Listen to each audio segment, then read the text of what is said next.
On the first half is the book of judgment.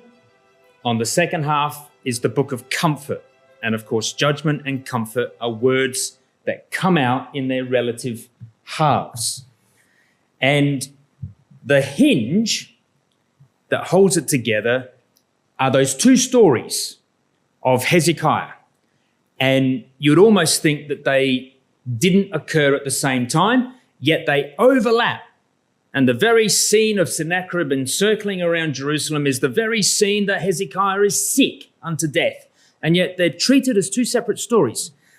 And the two stories have very similar things happening. There's crises, there's signs, there's a miracle.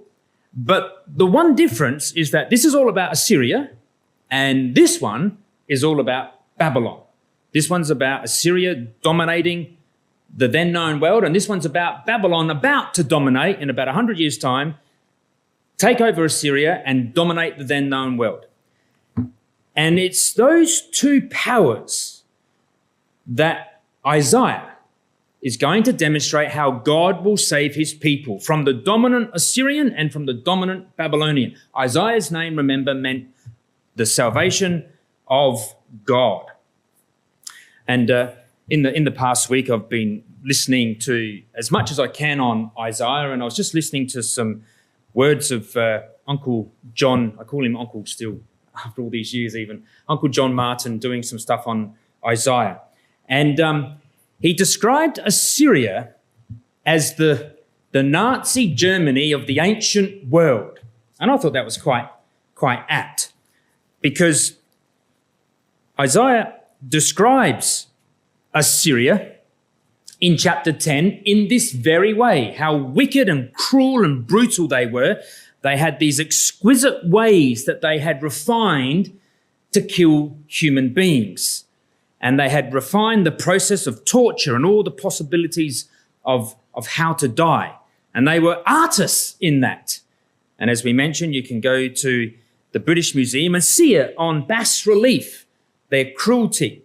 Whereas Babylon is more like the capitalist America of the ancient world, all about inclusion and sharing, and come, we welcome you, and we want you to share in the American dream or the Babylonian dream, and give you a university degree and houses to live in that were 3 stories high, etc., etc. Complete contrast. And yet Isaiah is going to say, God through Isaiah, you need salvation from both. Now, the first half is all focusing on leadership, kingship. The word king occurs more times in the first half, only 4 times in the second half, 23 times in the first half. And we've started to see this, I think, last week with Uzziah and Ahaz, the 2 illegitimate kings. Remember, their illegitimacy comes to the fore.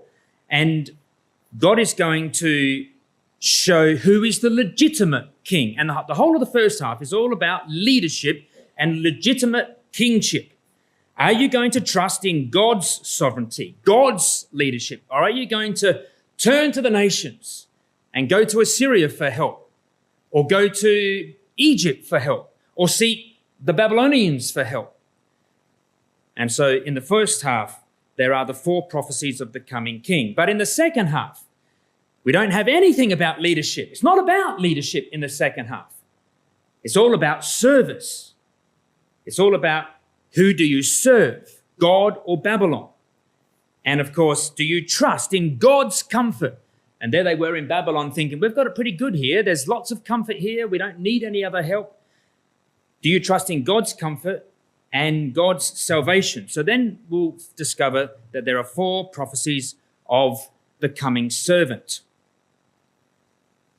So these 2 ideas, a Syro-Babylonian empire brought together, started with Nimrod, both of those in Genesis 10. Daniel brings them together in Daniel chapter 7 as the lion phase of Nebuchadnezzar's image.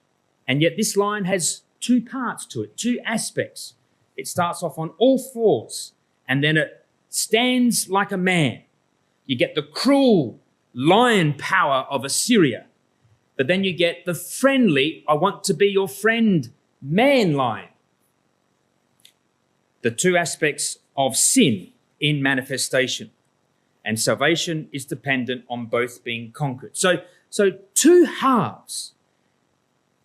And so I'm hoping that this slide, you remember from last week, we've started to dabble in chapter 2 to 12, the book of Immanuel, but we can put some more detail in now. So I've upgraded the chart for you.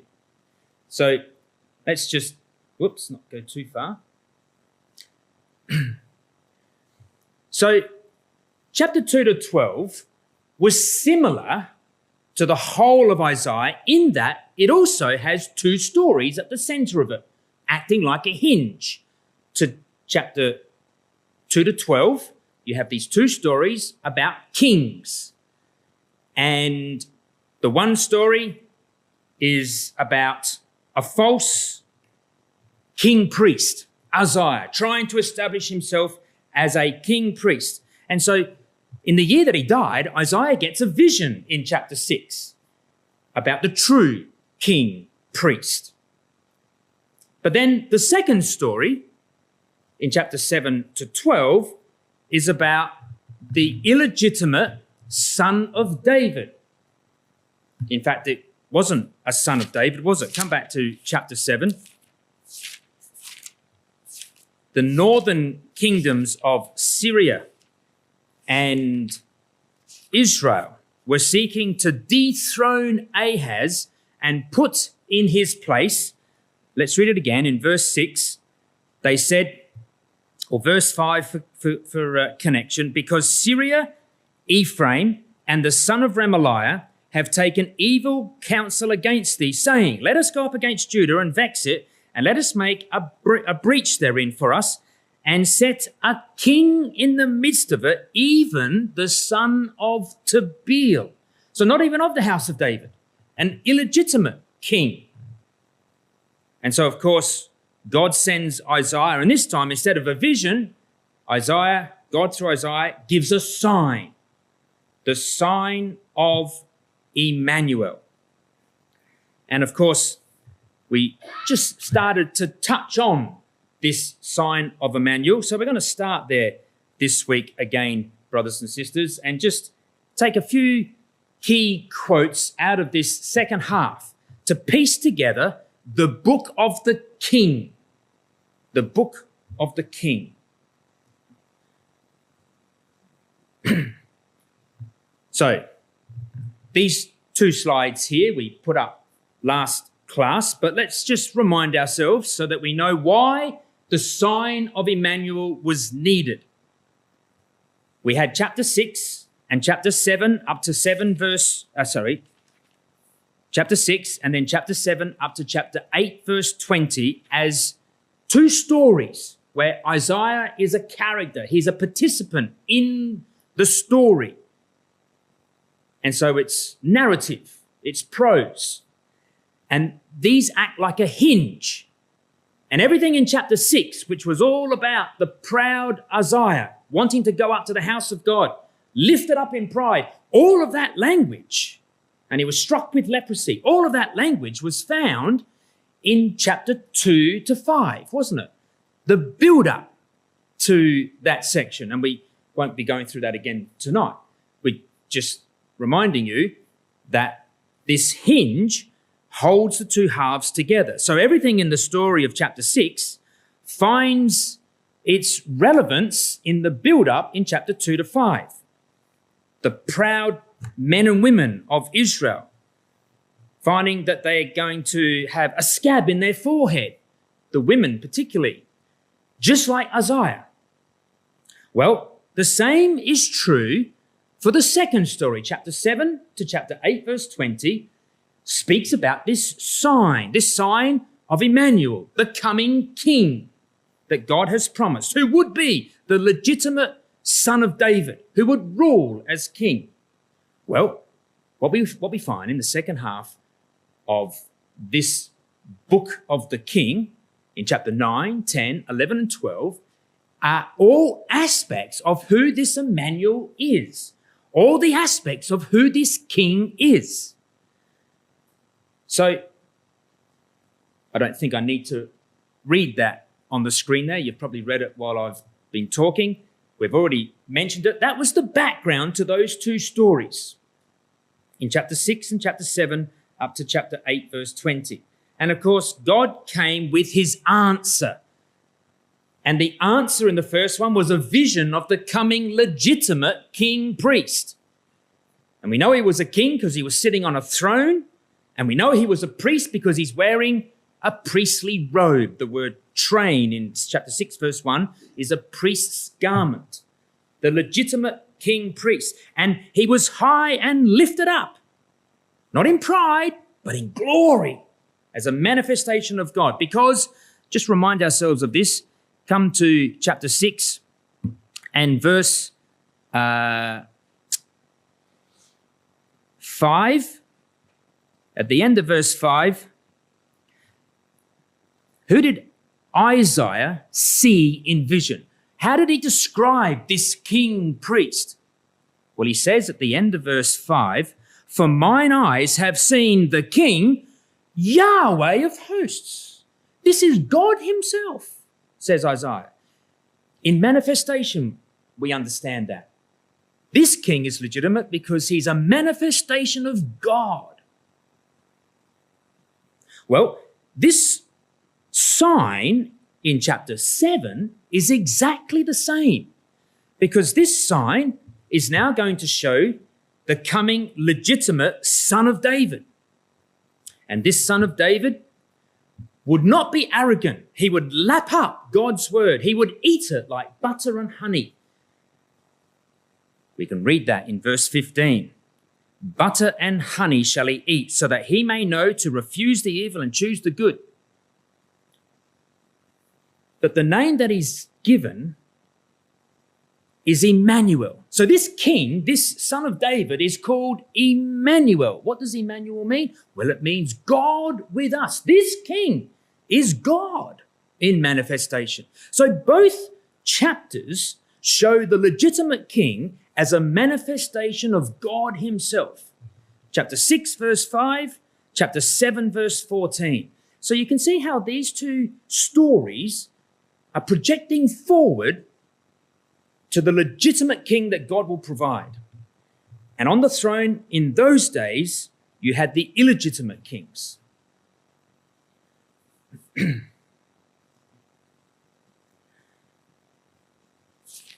And then we saw that there was a transition chapter in chapter 5. Chapter 5 had a story about a vine, a vineyard, which God put enormous effort to try and make it produce fruit. But it wouldn't. It wouldn't. It produced sour grapes, putrid grapes. You wouldn't want to taste those. You wouldn't want to eat those. And so God asks two questions as a result of that. In verse 4 of chapter 5, what could have been done more to my vineyard? Well, that gets answered in chapter 6 to 12. He's going to provide a legitimate king priest, and he's going to provide a legitimate son of David. That's the answer to that question. That's what God's going to do. He's not going to write them off. He's not going to burn them and leave them. He's going to try and redeem them by providing this legitimate one that's still to come. And then the second question was,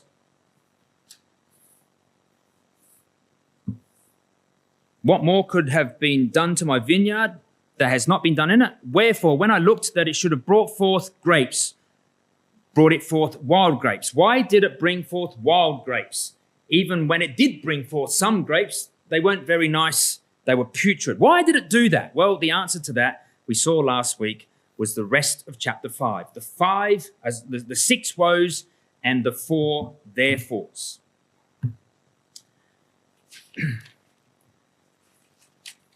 So just a few thoughts on chapter 7 to 12. We're introduced to 3 time periods in chapter 7 and chapter 8. Now, one of them's given to us specifically. The other two are deduced. They're deduced by the age of the children involved in the time period. So the first one is found in chapter 7, verse 8. For the head of Syria is Damascus, and the head of Damascus is Rezin. And within 65 years shall Ephraim be broken, that it be not a people.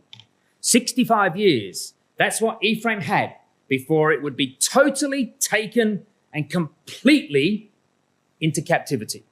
65 years. Not too far away, is it? So Ahaz, you know the northern tribes of Ephraim, how they're pestering you and they're threatening you and they've linked up with Syria and they want to come and dethrone you. Don't worry. Within 65 years, they'll be gone, taken care of, disappeared, never to bother you again. That's time period number one. Time period number two is in chapter 7, verse 16.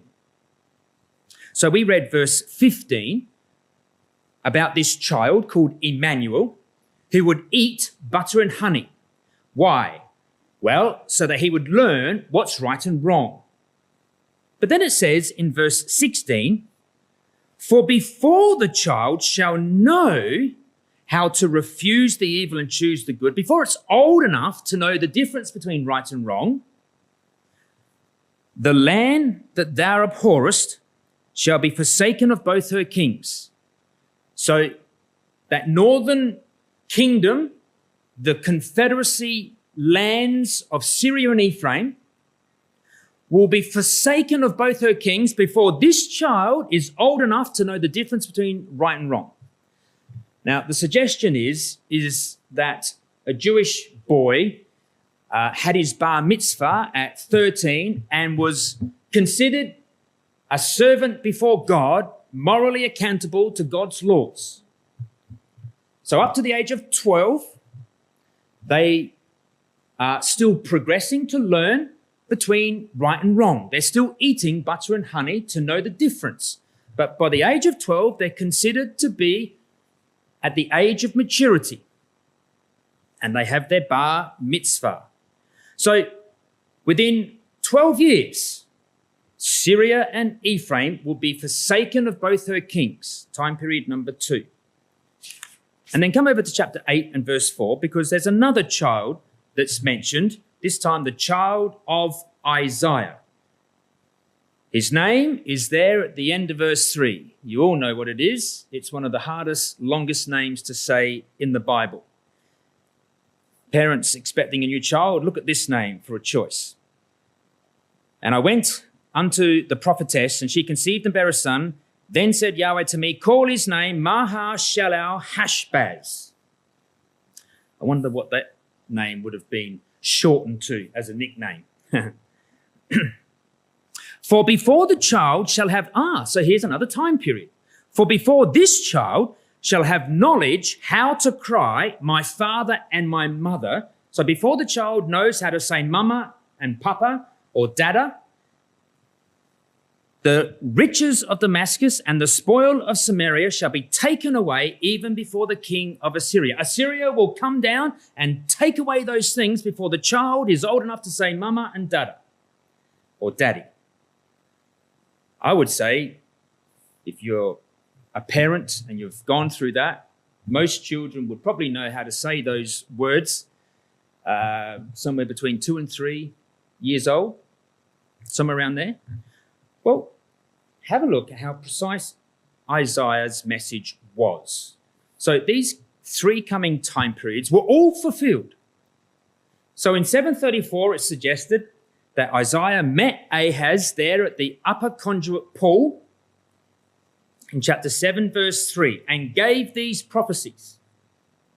Well, 2 years later, so before the child can say dada and mama, 2 to 3 years old, within 2 years, Damascus was captured and Rezin was killed.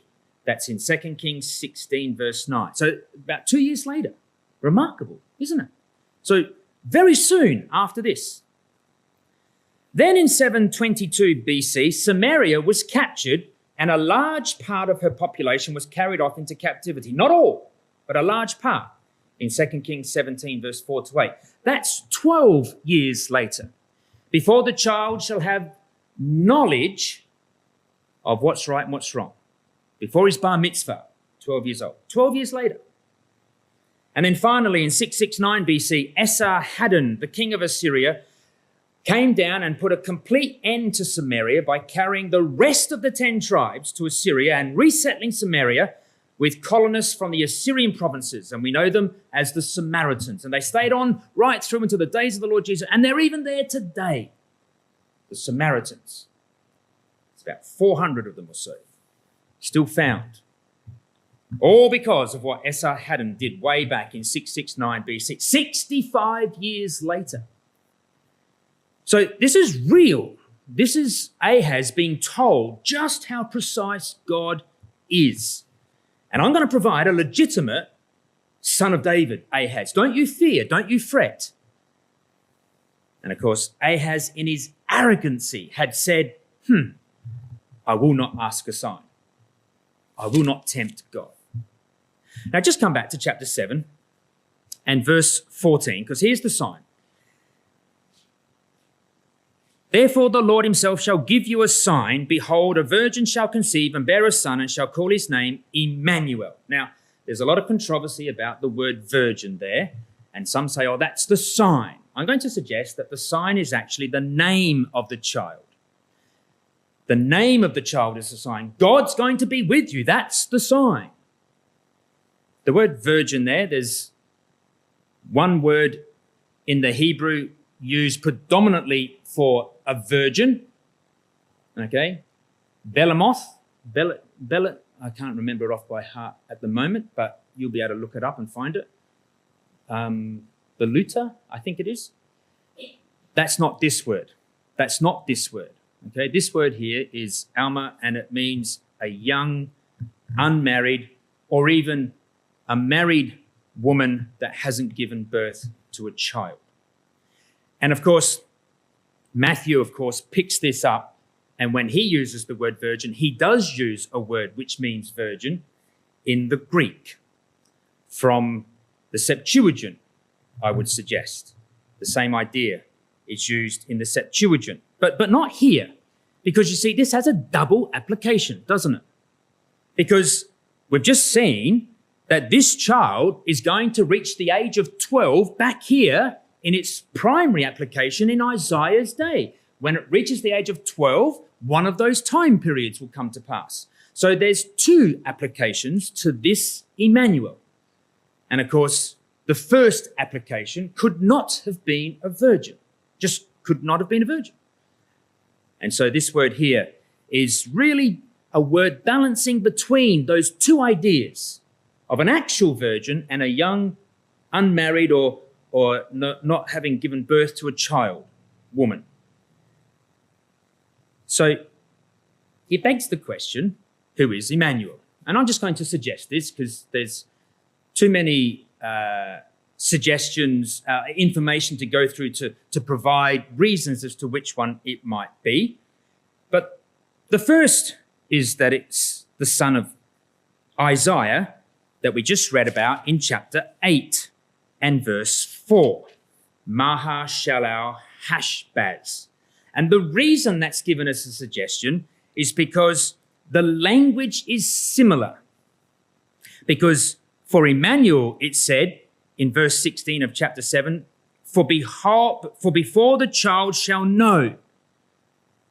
Well, that was said about Maha-shalal-hashbaz, wasn't it? In chapter 8, verse 4.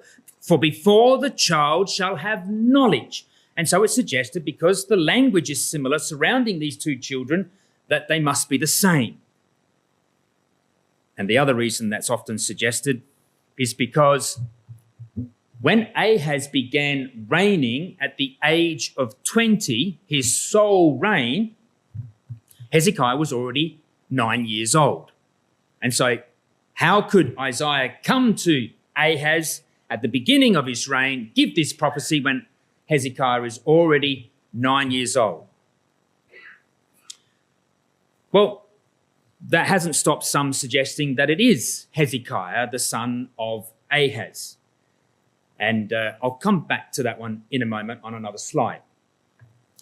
And then the final one is that, well, it can't be anything back here. It can't be Isaiah's son. It can't be Ahaz's son. It's a virgin. So it only has one application.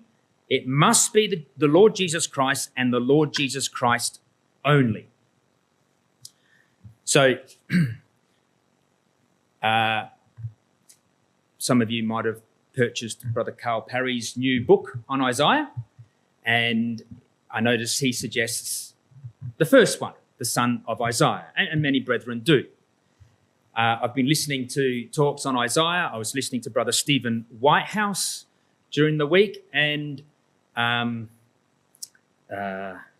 other brother escapes me at the moment, who suggests that it's Hezekiah. And I haven't found any brethren to suggest that it's just Jesus Christ only, but many in the churches do. So I'm not going to be dogmatic about this. But for me, the solution that makes the most sense to the story is Hezekiah. And there's just some clues that I've got there that I make as a suggestion, but I haven't been able to sort of tie it down neatly for myself entirely, and maybe you haven't either. So these are some of the clues that would point me in this direction, but the timing is very messy and you cannot put the timing correctly. We mentioned last week the chap called Edwin Teely, and Nancy found his surname for me. And I went back and just checked out. And yes, he did a doctorate, a thesis on the time periods of the kings, exhaustive time periods. And he shows how much confusion there is around this time period. And he makes the suggestion that when Ahaz became king, he wasn't the sole ruler at the time. There was a triumvirate, 3 kings reigning all at once. Uzziah, but he was leprous. Jotham, but he, according to either Brother John Carter, who found that there was references to the fact that Jotham may have died, or, as Edwin Teely suggests, that Jotham had been forced to abdicate by the pro-Assyrian party in Jerusalem. So whatever the reason, neither of those 2 kings were the kings that you were turning to for regal matters because they had been sidelined. So the one king that came on the throne at a very young age was Ahaz. And we did see this back in chapter 3, that God prophesied that this would happen. In chapter 3, it says that babes would rule over them as one of the punishments. In chapter 3 and verse 4, I will give children to be their princes, and babes shall rule over them. How appropriate then that God meant what he said. And here's Ahaz, just a babe. And it allows him to be co-regent long before his sole reign at the age of 20. So it gets over the problem of Hezekiah being 9 years old when Ahaz is 20. This is way before. The whole point of this sign was to show security for the house of David. So it makes sense for Immanuel to be of the seed of David, of the royal house, of the royal lineage, because that's the whole purpose of chapter 7, 8, 9, 10, 11, and 12. The legitimate seed of David. Is this Immanuel? That makes sense. Come back to chapter 7, verse 14. It says, therefore the Lord himself shall give you a sign. Behold, a virgin. But that's the definite article. Behold, the virgin shall conceive. Almost as if the virgin was there in the room or in the vicinity of Isaiah speaking. Behold, the virgin shall conceive. Ahaz's young wife may have been there and heard those words. And of course, she was a faithful woman, the mother of Hezekiah. And then the only other time that Immanuel is mentioned is in chapter 8 and verse 8. And then you get an allusion to him in verse 10. that the only other times that this name is used. Verse 10 first, you'll see at the end, take counsel together and it shall come to naught. Speak the word and it shall not stand. For God is with us. That's Immanuel, being used in its context of why the sign was coming. Don't worry. God is with us. Come back to verse 8. Verse 7 talks about Assyria about to come down as a mighty river and sweep up all before it, including Jerusalem. That was Assyria's intention. And he shall pass through, verse 8, Judah. He shall overflow and go over. He shall reach even up to the neck. All right? Judah would be drowning, and Assyria would come right up to the neck. He shall reach even to the neck, and the stretching out of his wings shall fill the breadth of thy land, O Immanuel. This is your land, Immanuel. This belongs to you. And really, of who else could that be said of other than the king, I would suggest? Who realistically could this be said about other than the king? And of course, we know, when did Assyria come right up to the neck? Well, in the days of Hezekiah. Everything else had been swept away, and Sennacherib surrounded the neck of Judah and was about to suffocate it and drown it. But God was with them, with Hezekiah. So that's my suggestion, and you can take it or leave it. I'm happy either way, but it just seems to be that makes the best sense to this whole story of Immanuel. And so, you know these. Chapter 9, you get a little snippet of this coming legitimate son of David, who would be a good leader, a mighty leader. We're told in verse 6 of chapter 9, for unto us a child is born. Unto us a son is given, and the government shall be upon his shoulder, and his name shall be called the Wonderful Counselor, the Mighty God, the Everlasting Father, the Prince of Peace. What a leader that will be. And we know that's the Lord Jesus Christ. Of the increase of his government and peace, there shall be no end upon the throne of David. This would be the legitimate son of David. And upon his kingdom, to order it, to establish it with judgment and justice from henceforth, even forever. So you get a bit of a taste of this coming king. There's his titles given to you. And then in chapter 11, of course, we're told in verse 1, there shall come forth a rod out of the stem of Jesse.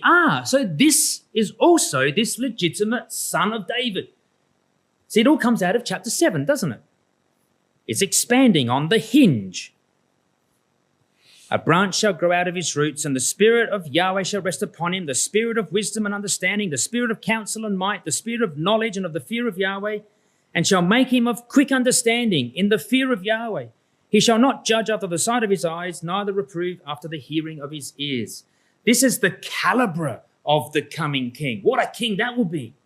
He won't need people to stand in his courtroom bringing in evidence and trying to sway him. He will just know that's the caliber of this king. So then chapter 7 to 12 stops. And we're introduced to a completely new section.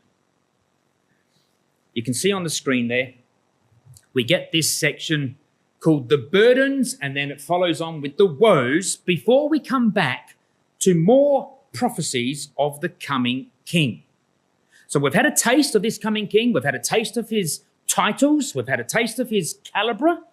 And we know that that's relating to the individual, the Lord Jesus Christ. But tuck that away. Don't forget that. We'll be coming back to this later on, because the next two prophecies of the coming king are going to mention this king along with his cabinet, along with his co-rulers, who are the saints. This is us, brothers and sisters.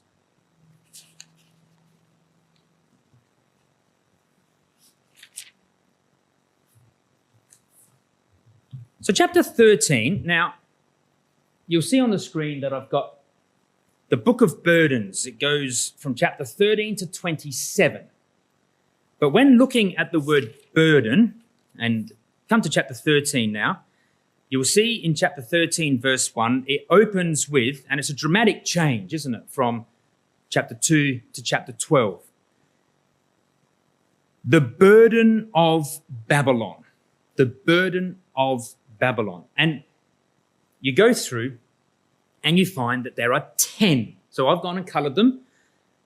I can show you very quickly where they are.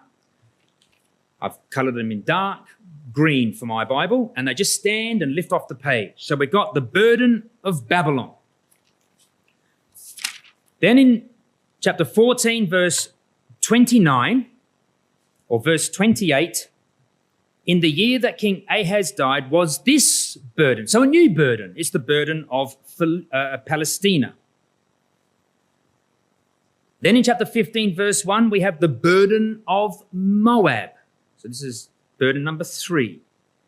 And then chapter 17, verse 1, we have the burden of Damascus. That's number 4. And then in chapter 19, verse 1, we have the burden of Egypt. Now, we're going to see a slight change. Still burdens. Up until now, they've all been place names that you know of. Babylon, Palestina, Moab, all right, Damascus, Egypt. Chapter 21. Now, we have some cryptic names. The burden of the desert of the sea. That's strange. What a weird title that is. Who's that to? Then in verse 11, the burden of Duma. That's weird as well. Then in verse 13, the burden upon Arabia. But what's unique about this is that it goes on to say, in the forest in Arabia. I don't know if you know anything about Arabia, but if you think of Saudi Arabia, just as the word Arabia, because Saudi Arabia, go and find a forest. See how much luck you have there. Chapter 22, verse 1, the burden of the valley of vision. That's just as weird. A valley where you can see. Normally you've got to climb to the top of the mountain to be able to see. What can you see in a valley? Very short-sighted. There's no vision in a valley. They're all weird, aren't they? And then we come back to a normal one again, the last one in chapter 23, verse 1, the burden of Tyre. So there's a number of ways that you could see the structure of this. Remember, we're trying to do a working knowledge of Isaiah. I find this one that I'm going to share with you the best one for me, because I've tried to show you how there are narratives in the story, and you often find that they are either the center acting as a hinge, or they're telling you something that's relevant to the rest of the section. So this is how it works. So we have the Babylonian prophecy. Then we have 4 historical prophecies, place names that you know. Then we get just this little snippet. It's almost like just an example of one of the things that could be taken out of all of those historical prophecies that is given to Isaiah as a narrative, where Isaiah, remember, what's a narrative? Where Isaiah is actually a participant in the story. And it's in chapter 20, and it's only 6 verses. And it's where he walks barefoot for 3 years. And you think, that's weird. Why is that randomly just put into the book of burdens? Well, it happens to capture a literal example of one of those prophecies. It actually takes a little bit from the Egypt one and a little bit from the Philistia or the Palestina one. All right? And it's just 6 verses, but it says God's able to do this. Here's the proof. Look at Isaiah, what he did for 3 years. Then we get 4 sarcastic prophecies. And each one of those, I think, is full of sarcasm, because they're impossible. Each one of those have captured in their title an impossibility or something that is an anomaly, that just doesn't make sense. And then at the end of that, we get another historical example of Shebna and Eliakim, people. And Isaiah is also a participant in the story. He's told to go and speak to Shebna and tell him something. And so you get an example of an aspect that comes out of, in particular, the valley of vision. And Shebna had no vision. He couldn't see past his nose. He thought he was some bigwig. And he had this big tomb made because he thought he was so important. And he couldn't see past his nose. He was so short-sighted that he couldn't see beyond the mountain that God had other plans. God is sovereign amongst the nations. So you get a historical example. And then you come back to Tyre. Now, the reason this pattern works is because we'll be coming back to this in dribs and drabs. Babylon and Tyre are really put forward as representatives of everything that this world stands for. Okay? So there's a lot of similarities between the Babylonian prophecy and the Tyre prophecy. So, the Babylonian prophecy, the burden of Babylon.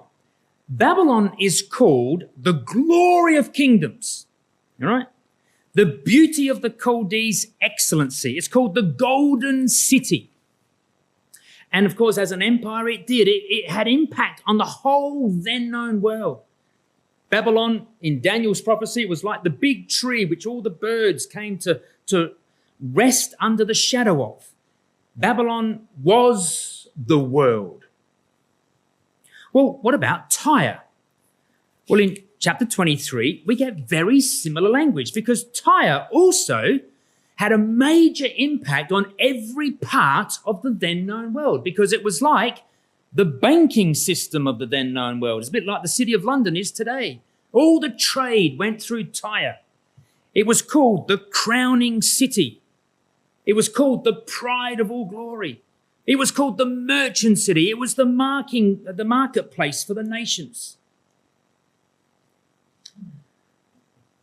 When it comes to how God punished them, God punished Babylon, God punished Tyre. When they were punished, the whole world felt it. It had a major impact.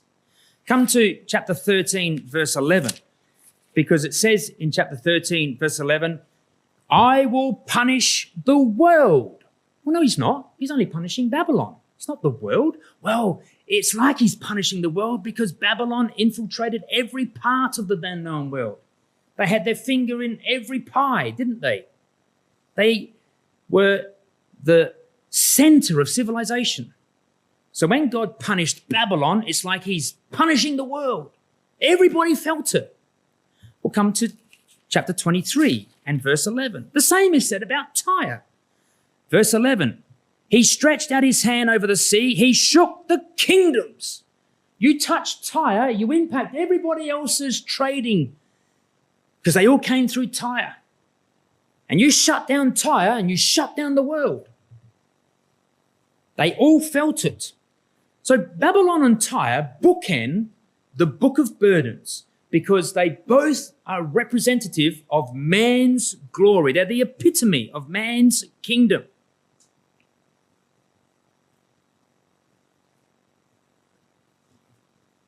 When it came to why they're punished, the reason is the same in both cases.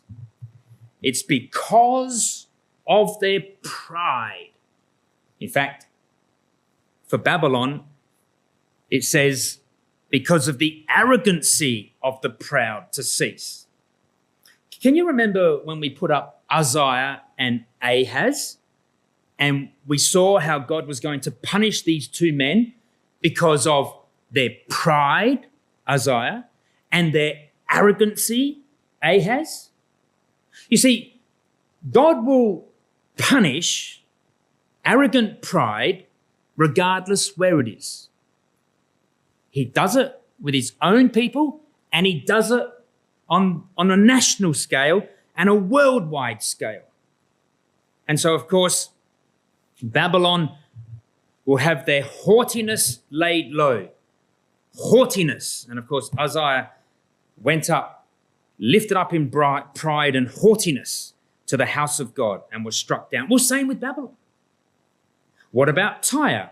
Well, for this, God says that he would stain the pride of all glory.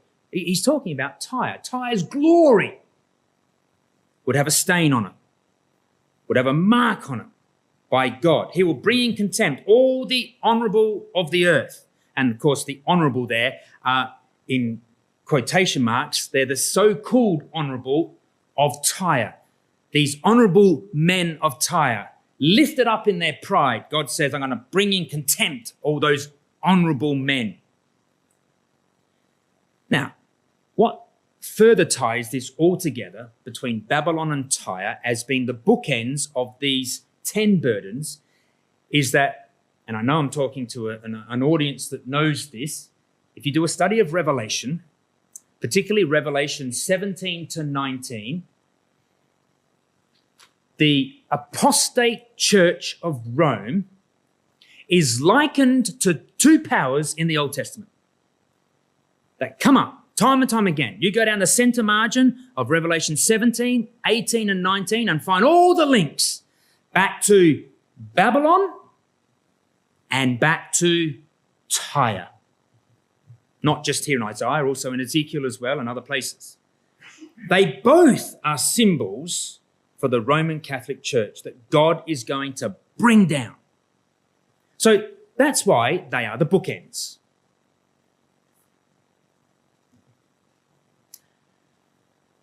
Then we get these 4 historical prophecies: Philistia, Moab, Damascus, Egypt. And then we get one example of those 4 in chapter 20. Now, I'm not going to pick up anything about these 4. I just want to show you where these 4 are and why these 4 are being used. Because what God is doing here is saying, look, not only am I the king over Judah and Israel, not only will I choose a legitimate king to sit on my throne in Jerusalem, I am king of the world. I am sovereign of the nations. If you want to go to Philistia for help, they're not going to be able to help you because I control them. If you want to go to Moab for help and send emissaries down there to cozy up to the Moabites, you're foolish because I control the Moabites. I control Damascus. I control Egypt. I am sovereign. And of course, in Judah, they were, with Assyria coming down, trying to go everywhere to find help, weren't they? They were looking for help, particularly from the Egyptians. We'll see that later on in the book of Woes. Egypt, come up and help us. The threat of Assyria is too big for us to deal with us on our own. You come and support us. You're a superpower. Well, where are these 4 countries mentioned in the 4 historical prophecies? Why didn't he mention Edom, for example, or Ammon? Well, it's because the first one mentioned is Philistia. That's east of Judah, isn't it? You can see Judah directly there, directly east. Moab. Well, Moab, the second one, is directly west. Damascus. That's directly north. Egypt. I couldn't find a map that had Egypt without making the other ones too small. You all know that Egypt's south of Judah. The whole Gazan problem shows you that Egypt is directly south of Israel, Judah here in particular.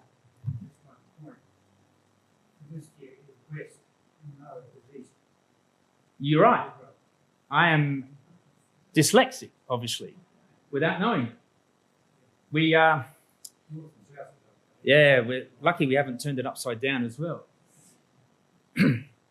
Never eat salty wheat bix, so I should have known that. Anyway, okay, so the 4 points of the compass, all right, whether you're standing on your head or not, north, south, east, west, are all covered by those 4 historical prophecies. You don't need to go anywhere in those surrounding nations. You don't need to go north, south, east, or west to find a solution to your problem. I am sovereign. I am in control. So this is what these first 4 historical prophecies are telling the inhabitants of Judah who are looking for a solution to the threatening Assyrian army. God is sovereign over the surrounding nations too.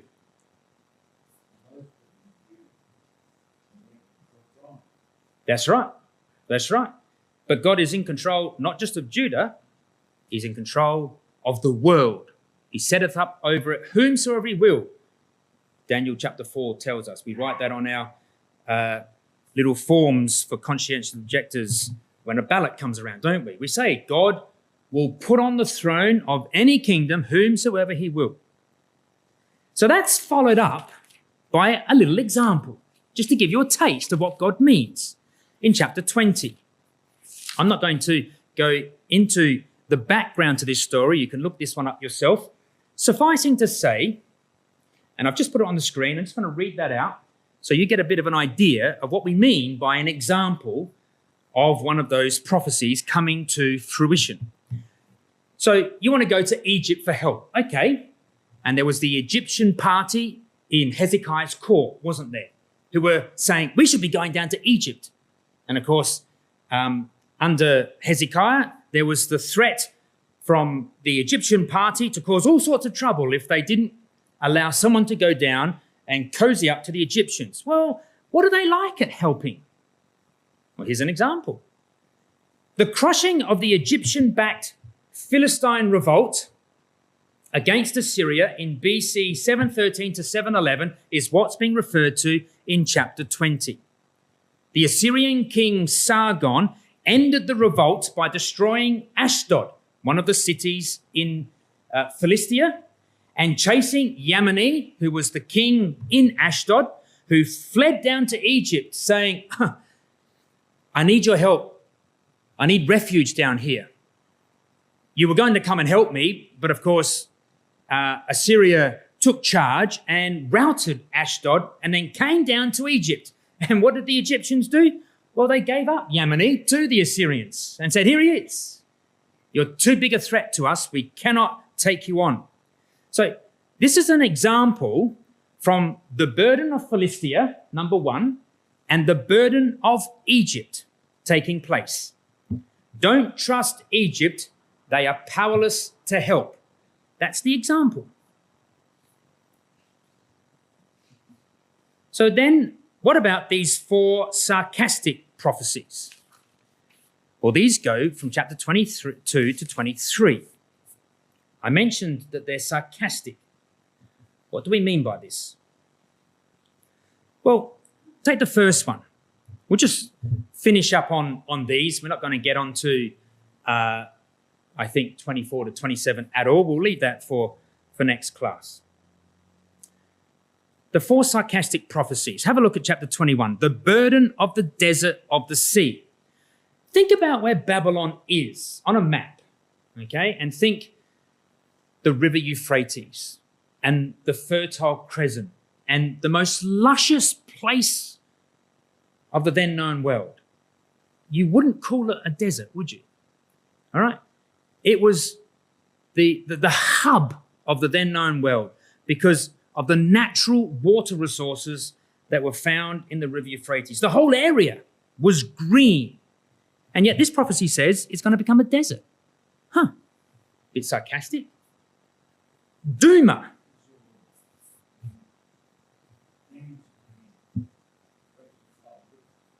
That's right. Yeah. Duma. Duma was one of the sons of Esau, and he went out into the desert. Duma means silent, because when you're out in the middle of the desert night, you cannot hear a thing. You're away from city, you're away from people, you're away from everything. Day or night, there's no sound in a desert, is there? Well, have a look at this in chapter 21, verse 11. The burden of Duma, he calleth to me out of Seir. Now, Seir, Mount Seir, Petra, is miles away. And yet out in this silent desert, a voice is crying out. Unheard of. A bit sarcastic, really. How could a voice travel from Mount Seir to Duma? We saw this one, verse 13. The burden upon Arabia, in the forest in Arabia shall you lodge. So the Arabian forests are a myth. They do not exist. You will not find forests in a desert. Yet here are people fleeing from the Assyrians to hide in the forests of Arabia. And then the final one in chapter 22, verse 1, the burden of the valley of vision. Well, if you stay down in the valley, you can't see a thing. You have mountains all around you, and you have no clue what's coming on the other side of the mountain. When you want someone from the army to find out what's going on, you send them to the top of the mountain and to have a long distance view of what's coming so that you can make plans. Well, these people here think they have long vision, but they're stuck in a valley. So where are these places? Well, Babylon. Look at all the green. Look at all the green around there. It's called the desert of the sea. Duma, there it is, right in the middle of the Arabian desert. The forests of Arabia, there they are, right in the middle of that hot, dry desert. And then, of course, Jerusalem is the valley of vision. Now, notice they're all in that desert area from Babylon to Jerusalem. It's like this is the trade route across the desert. And the reason this becomes significant is because we know that Hezekiah did seek help from the Babylonians. And he sought to trust in Merodach-Baladan. But Merodach-Baladan, well, he was crushed twice by the Babylonians already. And he was made to flee from Babylon on 2 occasions. And then later on, the very last king of Babylon, so we're talking sometime down the future, Nabonidus, Belshazzar's father, Nabonidus fled to Timar. Now, Timar is just between Duma and the symbol Arabia there, just down there, Timar. And he made Timar his capital city in self-imposed exile. And what he did is he came down to get some Arab support against the growing strength of the Medes and the Persians. But he failed. He failed miserably. And all Arabia could do was to experience crowds of refugees who were fleeing from the Babylonian defeats, trying to find whatever place they could to hide down in the forests of Arabia. So you want to get Babylon to help you? God is sovereign. The Babylonians cannot help you. God is in control, even over Babylon. So don't trust them. And so then, to finish up, you'll see that we get a little historical example of what it means to not have a vision. Just a little snippet, just of one of those 4 things there. And it's the example of those 2 men, Shebna and Eliakim. And I think we know this quite well. I think I'm talking to an audience that would have read this in their daily readings many times. Shebna and Eliakim. Shebna, of course, wanted to memorialize himself. He thought he was so important that he had a tomb made out of the rock, the side of the rock. And it would never be moved, this rock, and he would stand as a memorial forever. His legacy would go on and on and on. God says you're short-sighted. You will be brought down.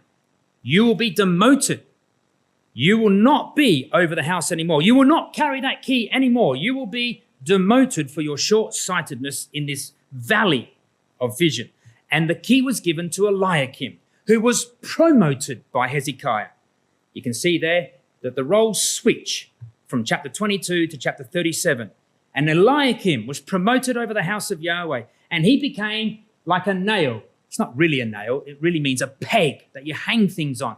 And it was driven into the rock, the same rock that tomb was made. This nail, this peg was driven into the rock, but this one would never move. And on this peg would hang all of Eliakim's family. And it would never, ever fail, this peg. What a legacy that would be. That's clearly a type of the Lord Jesus Christ.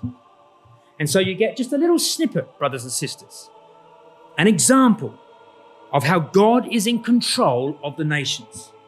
So I think we'll leave it there, brothers and sisters. We're looking at the book of burdens, but what we're really looking at is this section from chapter 13 to 27, where God says, I am sovereign. The first half is all about leadership and kingship. So let's leave it there and then pick it up next week, God willing, going into the tale of two cities.